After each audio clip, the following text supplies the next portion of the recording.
Bismillahirrahmanirrahim. Assalamualaikum warahmatullahi wabarakatuh. Baik teman-teman, pada pembahasan video ini adalah mengenai statistika. Pada pembahasan ini merupakan tugas pada mata kuliah media pembelajaran matematika. Nah, di sini yang pertama saya akan menjelaskan tentang pengertian statistika. Statistika merupakan sebuah cabang ilmu dari matematika yang mempelajari cara-cara. Nah, cara-caranya antara lain. Yang pertama, mengumpulkan data, menyusun data, mengelola dan menganalisis data, serta menyajikan data dalam bentuk kurva atau diagram. Yang kedua, menarik kesimpulan, menafsirkan parameter, menguji hipotesis atau dugaan yang didasarkan pada hasil pengolahan data. Hasil pengolahan suatu kumpulan data diperoleh sebuah ringkasan data. Ringkasan data ini berupa sebuah nilai yang disebut statistika.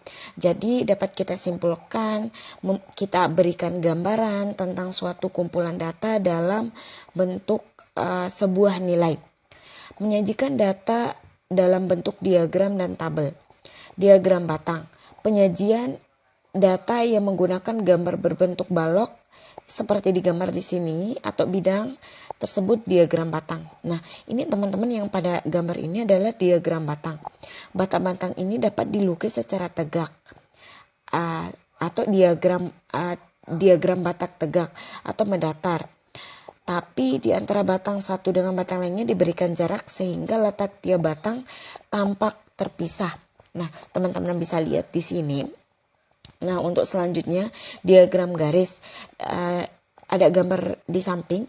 Data yang disajikan dengan grafik yang berbentuk garis lurus disebut diagram garis atau grafik garis. Nah, untuk diagram lingkaran, penyajian data dengan menggunakan gambar yang berbentuk daerah lingkaran disebut diagram lingkaran. Diagram lingkaran di sini dibagi ke dalam sektor-sektor atau juring-juring. Nah, contoh, di suatu kelurahan pada tahun 2006 terdapat 180 orang. Nah, di sini 180 orang. Nah, teman-teman, nanti kita dibagikan 180 orang ini untuk 90 orang siswa SD, 50 orang siswa SLTP, 30 orang siswa SMA, dan 10 orang siswa SMK. Nah, untuk 90 orang siswa SD ini, jadi kita bagi 90 dibagi 180 dikali 360 derajat sama dengan 180 derajat. Nah, untuk selanjutnya dan untuk seterusnya. Di sini terdapat, di contoh soal terdapat diagram lingkaran. Teman-teman bisa perhatikan.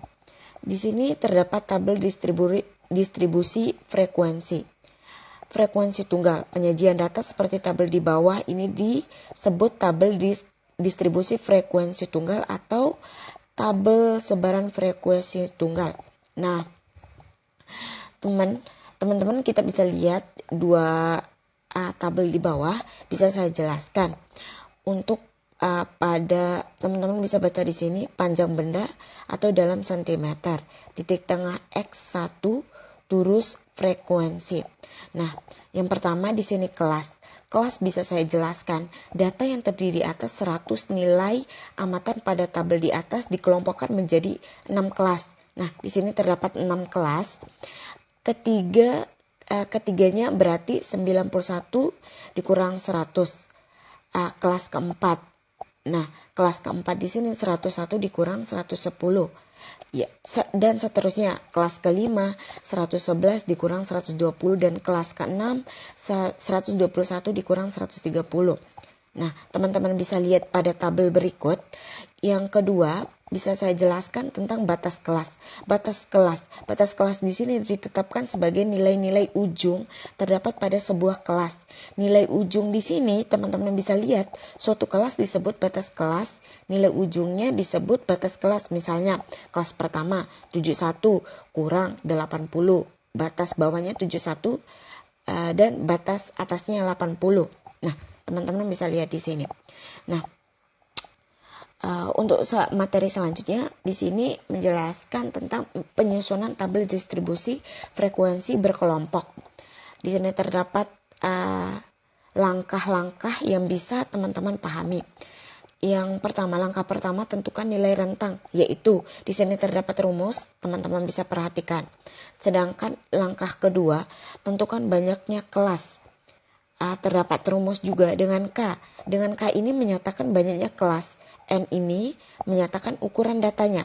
Sedangkan langkah ketiga yaitu tentukan panjang atau interval kelas. Langkah keempat, tetapkan kelas-kelasnya sehingga mencakup semua amatan. Yang kelima, yaitu menentukan frekuensi setiap kelasnya dengan menggunakan sistem turus. Selanjutnya, untuk materi selanjutnya, histogram. Histogram di sini bisa kita jelaskan. Teman-teman perhatikan gambar.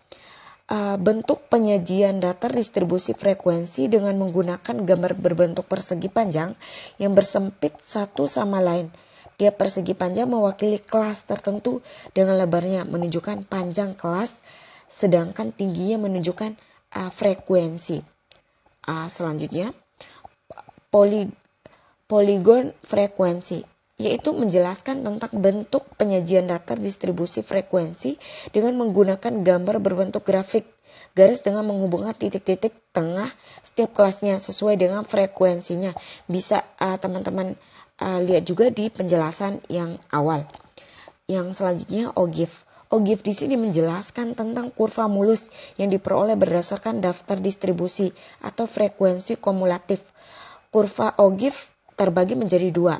Yang pertama, OGIF positif, di mana grafik yang dibuat berdasarkan teman-teman perhatikan frekuensi kumulatif kurang dari. Nah, teman-teman, jika kita menentukan OGIF positif, berarti kita mendapatkan frekuensi kumulatif kurang dari. Nah, untuk selanjutnya OGIF negatif, di mana bisa kita jelaskan grafik yang dibuat berdasarkan daftar distribusi frekuensi kumulatif lebih dari. Maksudnya di sini untuk OGIF negatif kita dapat menentukan distribusi frekuensinya kumulatif lebih dari. Nah, untuk selanjutnya menghitung ukuran pemusatan, ukuran letak, dan ukuran penyebaran data dan OGIF serta penafsirannya. Teman-teman bisa lihat beserta rumus di sini. Yang pertama, rataan hitung atau MEAN yang disebut dengan X sama dengan adalah jumlah semua besaran X 1 dari I sama dengan 1 sampai dengan I sama dengan N. Di sini sigma. Sigmanya jumlah semua besaran X1 dari I sama dengan 1 sampai I sama dengan N. Teman-teman bisa lihat di sini. Yang kedua, median adalah nilai tengah yang membagi data menjadi dua bagian yang sama setengah data diurutkan. Yang ketiga, modus. Modus di sini menjelaskan tentang nilai datum yang paling sering muncul. Terdapat juga ukuran pemusatan data berkelompok. MEAN, seperti yang saya jelaskan tadi adalah sigma. Sigma X sama dengan sigma jumlah semua besaran XI dari I sama dengan 1 sampai I sama dengan N per sigma dari jumlah semua besaran XI dari I sama dengan 1 sampai dengan I sama dengan N. Berarti di sini F1 FI. 2. Median. Median juga dapat dirumuskan seperti yang teman-teman lihat di sini. Begitupun dengan modus, teman-teman bisa lihat di sini, yaitu dengan 3 rumus ini dapat menentukan ukuran permusatan data berkelompok. Selanjutnya, ukuran letak tatak tunggal, kuartil. Yang pertama, kuartil. Teman-teman bisa melihat penjelasan dari kuartil adalah nilai yang membagi seluruh data menjadi 4 bagian yang sama setelah data tersebut diurutkan. Desil adalah ukuran yang membagi data menjadi 10 bagian yang sama besar setelah data tersebut diurutkan. Yang di sini teman-teman bisa lihat 2 ukuran letak data kelompok, kuartil dan desil.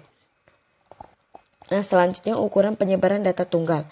Yang pertama, jangkauan antara kuartil, simpangan kuartil, langkah, pagar dalam, pagar luar, simpangan rata-rata, dan ragam, simpangan baku. Sedangkan ukuran penyebaran pada data tunggal, yaitu yang pertama jangkauan antara kuartil, simpangan kuartil, langkah, pagar dalam, pagar luar, simpangan rata-rata, ragam, simpangan baku. Sama.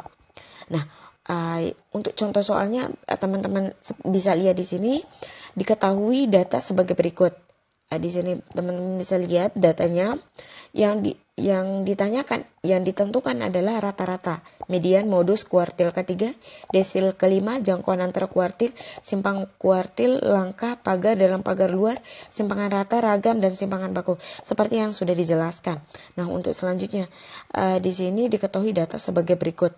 Nah, teman-teman bisa lihat di sini ada data interval dan frekuensi. Mungkin itu saja yang bisa saya jelaskan. Kurang dan lebihnya mohon maaf. Sekian dan terima kasih. Kurang dan lebihnya saya mohon maaf. Wabillahi taufik wal hidayah. Wassalamualaikum warahmatullahi wabarakatuh.